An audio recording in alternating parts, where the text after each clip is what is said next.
اللہ پاک کے آخری نبی صلی اللہ تعالی علیہ وآلہ وسلم نے ارشاد فرمایا، سورہ یاسین قرآن پاک کا دل ہے، جو اسے اللہ پاک کی رضا اور آخرت کی بہتری کے لیے پڑھے گا، اللہ پاک اس کی مغفرت فرما دے گا۔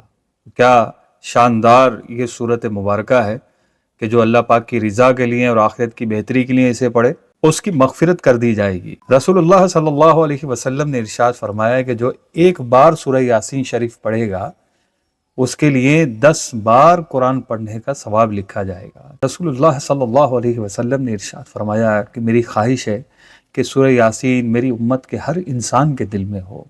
سورہ یاسین کے فضائل و برکات کے کیا کہنے ہیں۔ سورہ یاسین شریف اگر آپ دن میں پڑھیں تو اس کی الگ برکتیں ہیں، رات میں پڑھیں تو اس کی الگ برکتیں ہیں، جمعہ اور جمعرات کی درمیانی رات میں پڑھیں اس کی الگ برکتیں ہیں، جمعہ کے دن پڑھیں اس کی الگ برکتیں ہیں، قبرستان جا کر پڑھیں اس کے الگ فضائل ہیں۔ تو سورہ یاسین بہت شاندار سورہ مبارکہ ہے۔ کاش کہ ہم بھی سورہ یاسین شریف کو اپنے معمولات میں شامل کریں اور اس کے فضائل و برکات سے حصہ سمیٹیں۔ اللہ پاک کے آخری نبی صلی اللہ علیہ وسلم نے ارشاد فرمایا کہ جو ہر رات سورہ یاسین شریف کی تلاوت کرتا رہا وہ پھر مر گیا تو وہ شہید مرے گا، اور اگر دن کی ابتدا میں یہ سورہ مبارکہ پڑھے تو اس کی کیا برکتیں ہیں۔ نبی کریم صلی اللہ علیہ وسلم نے ارشاد فرمایا کہ جو دن کی ابتدا میں سورہ یاسین شریف کی تلاوت کرے گا تو اس کی تمام حاجات پوری کر دی جائیں گی۔ تو حاجات پوری کرنے کے لیے دن کی ابتدا میں سورہ یاسین شریف پڑھنا چاہیے۔ ایک موقع پر نبی کریم صلی اللہ علیہ وسلم نے ارشاد فرمایا کہ سورہ یاسین قرآن پاک کا دل ہے، تو جو کوئی اس کو اللہ پاک کی رضا اور آخرت کے لیے تلاوت کرے گا، اللہ پاک اس کی مغفرت فرما دے گا۔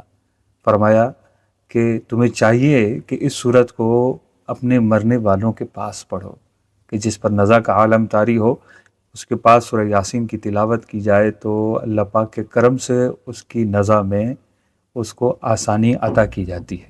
اور ایک روایت میں یوں بھی ہے، اللہ پاک اس کی روح قبض کرنے میں اس پر نرمی فرماتا ہے۔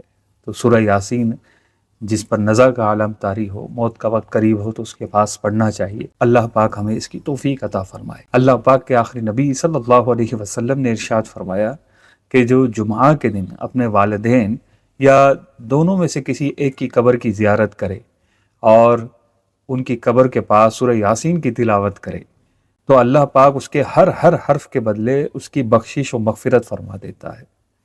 تو جن کے والدین اگر دنیا سے چلے گئے ہیں تو ان کو غفلت نہیں برتنی چاہیے، کم سے کم جمعہ کے دن ان کی قبر کی زیارت کرنی چاہیے اور سورہ یاسین شریف کی تلاوت کرنی چاہیے، کہ سورہ یاسین شریف کی تلاوت نہ صرف والدین کے لیے بلکہ خود اس کے لیے بھی مغفرت اور بخشش کا باعث بنے گی انشاءاللہ۔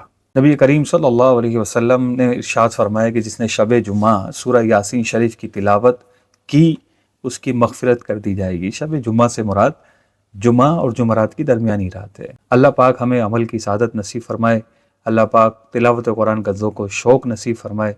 السلام علیکم ورحمۃ اللہ وبرکاتہ۔